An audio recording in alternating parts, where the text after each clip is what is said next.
Yes po. Ayan, paas, oh. Sila mag-asawa. LG o LJ? LG. LG and Creatives. Dalawang Tapos guest ito mo, pong mama. Oh, dalawang guest, ha? Dalawang Yes, Meron lapel. naman microphone Oo. na. apelido ko. Nicolas. Sige, Dinig na sige, yan. sir. Carbs and Christopher Nicolas. Make-upan mo na. L. Huwag muna kayo dito na make-upan. Ay. Siya po si yung PH Academy. Nandiyan yung ano. Unahin na muna tayong video kasi matagal yung pagkain. Sorry yan.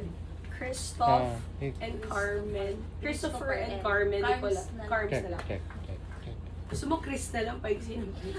Gusto mo ba mag-Nico na lang? Okay. Nickname. Nico and Carbs Check, check. Nicolas of LG. LGN. Bakit LGN? Yun yung name po ng Initials po initials ng ng mga creative baby Anak namin. nyo? Okay. So, kailan po nag-start yung business? 2018 po siya yung fully na business. So, parang nag-start Nauna pa kami sa iyo, no? Tayo So, na- weddings, birthdays. Opo. Naligaw-ligaw ka lang. Nag-stay still. Hintay lang siya. Magtatagal Tapos lang. until now, dire-diretso na. Lagi sa ko nagawin pa kami. 5-4 po kami. Sino talagang Para mahilig hindi sa kanila? abutan ng Bakit traffic. pinapasok Ikaw lang sa yung loob? Pareho po kami Ah, so dalawa kayong ano. Dito lang Tapos, po, pwede naman siya siya yung- sumama siya. Inaanap ko na Okay, aralin to, sige, aralin to. dalawa Hanggang kayo. sa pati editing ng mga video. Inaral Nakuha na. Galing naman. Hindi lahat. Pero prior to doing this, ano talaga ang trabaho niyo? Corporate po kami. Sales. Ako, business development officer po. So, mas okay ang business sa Ako po yung Ako unang po. nag-resign. Kailangan ba naka... Dre, Kasi Dre, yun yan, yung ano mo, tinatanong ni... Asan pa yung isa? Wala eh. Siya Dalawa lang. na? Siya lang. Pero pwede yung dinig na yan. Then, yan. Yan yan mo? Hindi. Kung gusto mo, oh sige, okay na. Wala, isa lang. Okay na yan, okay na yan, okay na yan. So, sino mga nakasabayan yung Kaya yun? Sir, ilagay nyo na muna Hindi diyan. siya ha? audio mo. Hindi pa sa ganun level. Sige na. And I mean, nag-start. Sarado naman siya. Start. Sarado naman. Mas slow na po. Ano, wala. Yung ibang... Sige. Okay. Oo, Ayan. Sige natin. Okay na. Okay lang, okay lang. Sige. Kayo, province. Province Santa Rosa. Laguna. Oh, sa Laguna Mas pa. okay kasi sa inyo. Inaano kasi ni ate, ni Charis yung mga anak ko. Ay. Yung owner. Ng Ma'am. ng Nice Prince. Ma'am, pwedeng ganun ka konti. Yan. Okay. Okay, pwede na kami. Okay. Sorry, pasuyo lang po yung pinto para hindi maingay sa labas. Ako na po. Open nung ano. Nico and Carms. Kita ba yung likod mo, pre? Yung yun. Kita yon. Yung na... Oh, make-upan mo na siya. Yung Dalawa. yung Ang ano. dalawa. Nilagay mo doon, ibaba mo nga yun dito. Ay, ayaw mo? Siya. Yung ano. Oo. Hindi na makikita sa two-shot ko yan. Tumaba, tuta. Ah, Yeah. yan. Tita Babes, magkano na tayo? Alin? Kaya mo ba ako Yun. tulungan? Or pwede ba ako Yan. pag-gawa sa PTV ako na lang magbabayad? Nam. Yung logo, negosyo tayo. Backdrop natin. Sino gagawa doon? Di ba may mga gumagawa sa PTV sa loob? Asafra? Ewan ko lang kung meron. Ah, sige na. Hindi ko alam. Start na Okay. tayo. Rolling na kami. Ay, game. Kunti, Rolling. ano din? Mga 7 Yeah. minutes lang. Okay. Sige, go. Okay. Rolling. Good morning mga kanegosyo. With me are the owners of LGN Photo and Video. We have Nico, LGN Creatives. LGM. LGN Creatives. Okay. One more. Roll. Good morning mga kanegosyo. With me are the owners of LGN Creatives. We have Chris and Carms. Hi, good Good morning. morning, ma'am. Alright, we're very excited to know more about your business story. Paano ba nagsimula ang LGN Creatives? So basically, LGN Creatives is 2018 na. So nag-start kami as a hobbyist lang. And then nag-hire kami ng photo team para sa first birthday ng first baby namin. Mga photoshoot, pumupunta Yes, kami sa mall para ipa-photoshoot yung baby namin. So, doon nag-come out yung frustration namin na hindi kami nakokontento pag pumupunta kami sa mga studio na Napo-frustrate kami na parang kulang yung bigay sa aming output. Na limited yung limited yung shots, shots, ang ganyan. bilis-bilis. So since marunong naman din, nakaintindi naman din po ako sa camera at that time. So naisip namin bakit hindi natin i-pursue na Bumili ng sarili muna para kami na mag-shoot sa baby namin. Pero hindi pa namin talaga ninegosyo sa first baby namin. siya lang nagsha-shot outdoor, tas DIY lang muna. And then eventually, nung nagkaroon na kami ng second baby, nahihirapan akong bumalik sa trabaho. Parang ayoko na magtrabaho. Gusto ko makasama na yung mga baby. Tapos since yun nga yung ano sa amin, lagi namang may mga nagre-request na rin sa amin na magaling naman kayo, may camera naman kayo. Sorry, God. Rinig yan? Rinig Ah, yan. narinig yan. Ano ba lang? Pakipatay mo na yun. Sandali lang naman eh. Ba't nag-away? Dapat wala naman nagpapakita. May pusa. Ayun. Ayan. Tatanong ka ba? Hindi, straight lang. Wait lang, Okay. hindi ko lang humupa.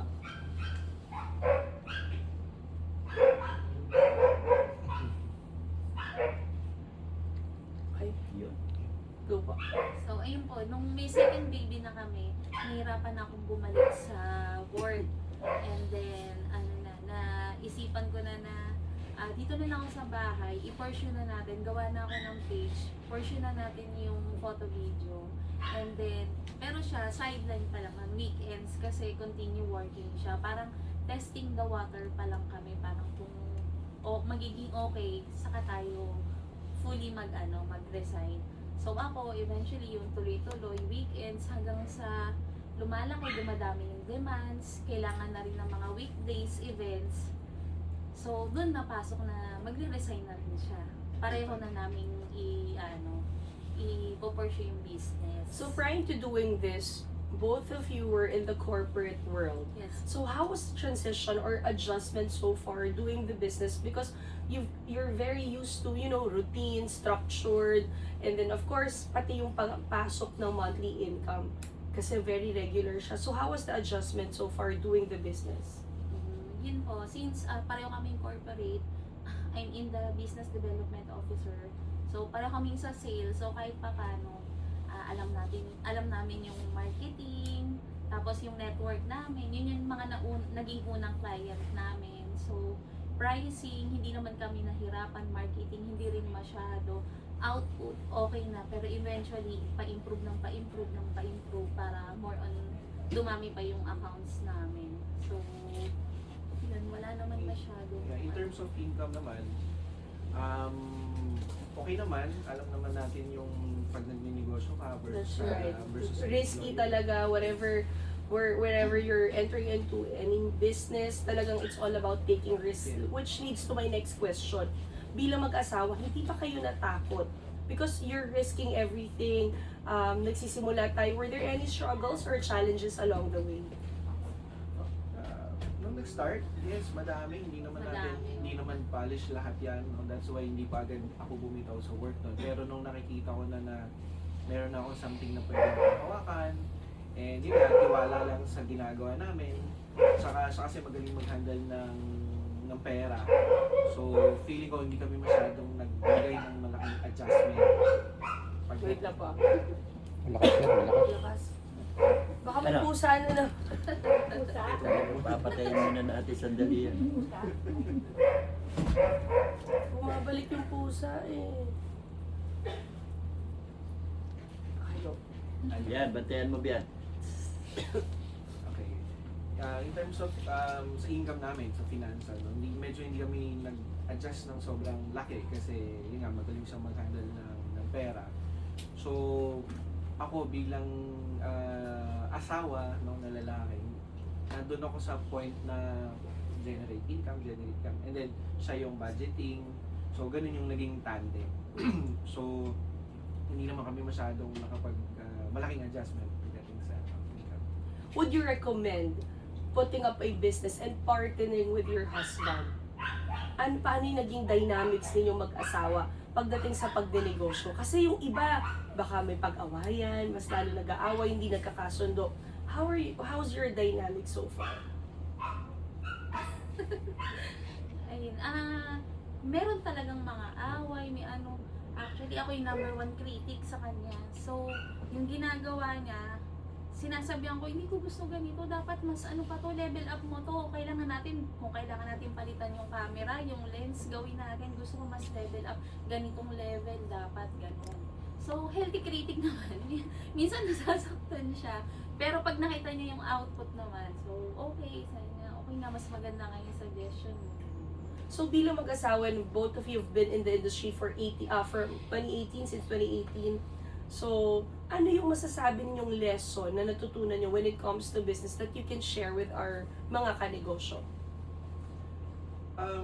Siyempre, hindi ang pagninegosyo hindi naman smooth sailing yan from the start. So, kailangan lang natin magtiwala dun sa ability natin, tiwala sa mga tao sa paligid natin, and Quality work. sumubay tayo sa innovation. Kasi marami kasing nagninegosyo before na sa same industry sa amin na nasa stock up dun sa So, ano yung nakasanayan nasa nila. kasanayan nila. So, yung mga clients ngayon nag-evolve, ganyan. So, yun, importante na nag-aaral pa rin, tuloy-tuloy pa rin, at saka puso yung nasa puso talaga yung ginagawa. Since you've mentioned about napakarami na rin na nasa photo and video industry, what do you do besides innovation?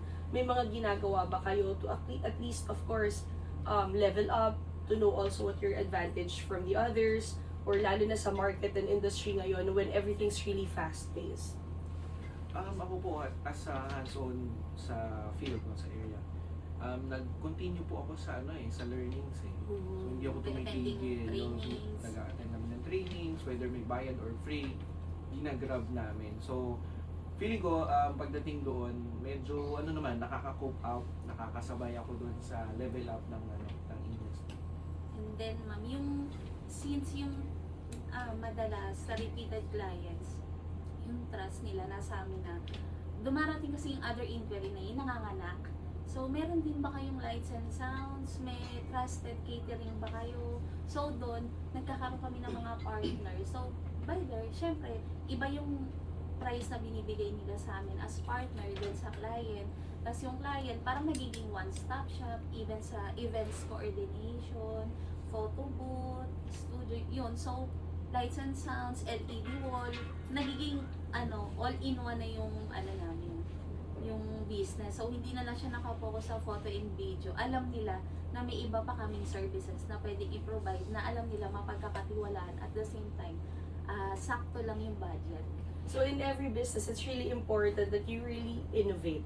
Importante kasi yung innovation, lalo na ngayon yung mga clients natin o yung mga customers natin, mabilis na kasi sila din magpalit ng isip or maghanap ng mga bago, lalo na sumasabay tayo sa trend ng business industry. So before we end, meron kaming mga katanungan ng ating mga kanegosyo. Bakit pa napaka-importanting magnegosyo ang bawat mamamayang Pilipino? So, kami personally, yung quality kasi ng time, na ako na-enjoy ko magnegosyo kasi kami na-enjoy namin magnegosyo kasi yung mga kids namin, nasasamahan namin sila everyday, nahatid namin sila sa school, nasusundo, which is kapag ka nasa employment kami, hindi naman namin nagagawa yun. So, number 2, mas yung sabihin natin, yung income, mas diretso talaga sa ating income kaysa dun sa nothing against sa employment, pero big difference. Alright, so can you tell us more about the services of LG and Creatives?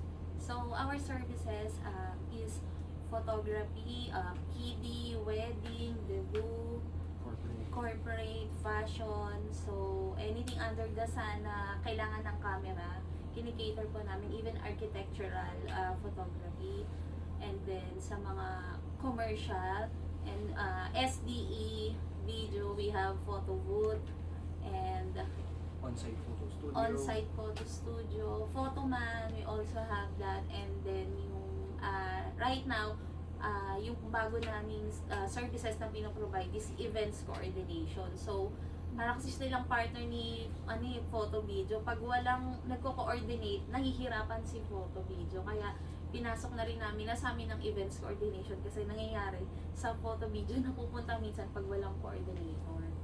Yung mga wedding tsaka other corporate. So, na-add-ons na siya. And then, at the same time, yung mga family business, other family business, na-incorporate po like yung band and lights and sounds. And then we also do golf tournament coverage. So, once na, madalas po nakakasama namin sila Sir Randy Santiago, sila Sir Cesar Montano. So, may mga corporate tie-up company kami na nagka-trust na sa amin pagdating sa multi-event store. Alright, thank you so much. Thank you po. Chat, sure po for the page. Medyo.